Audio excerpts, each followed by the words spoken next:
Surat SOG પોલીસને એક મોટી સફળતા મળી છે, જેમાં ગુજરાતમાં સૌપ્રથમ વખત 5.85 કરોડની કિંમતનું કોબરા સાપનું ઝેર ઝડપી પાડવામાં આવ્યું છે।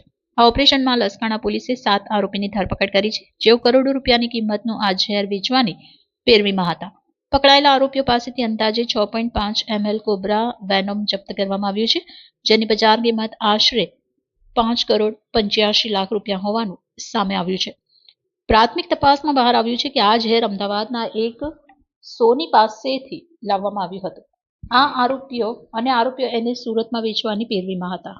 નોંધનીય છે કે સાપના ઝેરનો ઉપયોગ બ્લડ પ્રેશરની દવાઓ બનાવવા માટે થતો હોય છે, પરંતુ છેલ્લા કેટલાક સમયથી રેવ પાર્ટીઓમાં નશો કરવા માટે પણ તેનો ગેરકાયદે ઉપયોગ વધ્યો છે, જેને પગલે પોલીસ હવે આ નેટવર્કના મૂળ સુધી પહોંચવા વધુ તપાસ કરી રહી છે।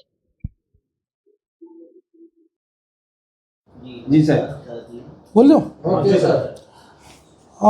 ગુજરાતના ઇતિહાસમાં સૌપ્રથમ વાર 5.85 કરોડની કિંમતનું પ્રતિબંધિત કોબરા સાપનું ઝેર એટલે કે વેનમ એની સાથે 7 ઈસમોને જે છે એ એસઓજીની ટીમે ઝડપી પાડ્યા છે અને એની જાણવાજોગ દાખલ કરી છે અને ફોરેસ્ટ વિભાગ આની અંદર જોડાયું છે।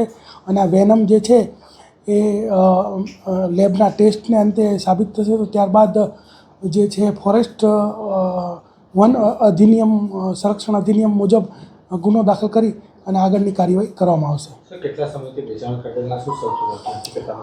હકીકત એવી છે કે જે એક અમદાવાદનો વ્યક્તિ છે જેનું નામ છે ઘનશ્યામ સોની, આરટીઓ સર્કલ સામે અમદાવાદમાં રહે છે અને તેણે જે છે એ બરોડાના પ્રશાંત અને મકરંદ આ બંને જે વ્યક્તિ છે એને આ વેચવા માટે આપેલું અને પછી બરોડાના 4 વ્યક્તિઓ સુરતનો જે મેરેજ બ્યુરો ચલાવે છે જેનું નામ છે મનસુખભાઈ અંબાભાઈ ધીનૈયા અને એને ત્યાં આ લોકો વેચવા માટે આવેલા અને 9 કરોડમાં જે છે એ ડીલ પાકી થયેલી અને એ વેચવા માટેનો પ્રયત્ન કરતા હતા।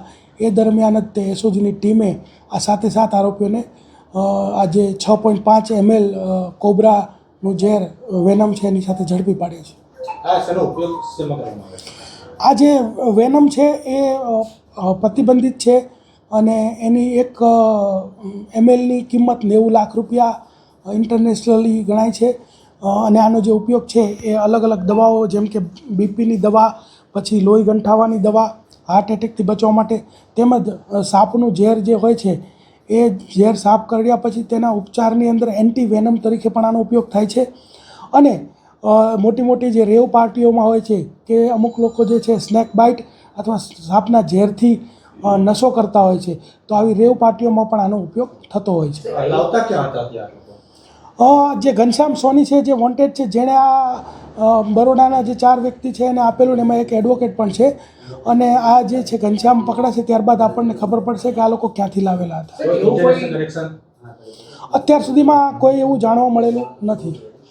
એવું કોઈ જે પકડાયું છે એમાં સુરતના આ પાર્ટીને લઈને કોઈ કનેક્શન હોય કે અત્યારે એવું હતું કે જે બરોડાના 4 લોકો છે અને જે સુરતના 3 આ બધા લોકો જે છે એ મળીને અલગ અલગ કમિશનથી એમને એવું હતું કે ભાઈ 9 કરોડમાં ડીલ ફાઇનલ થઈ જશે, તો એ રીતે વેચવા માટે ફરતા હતા અને એ વેચાણ થાય એ પહેલાં જે એસઓજીએ એને ઝડપી પાડ્યા છે।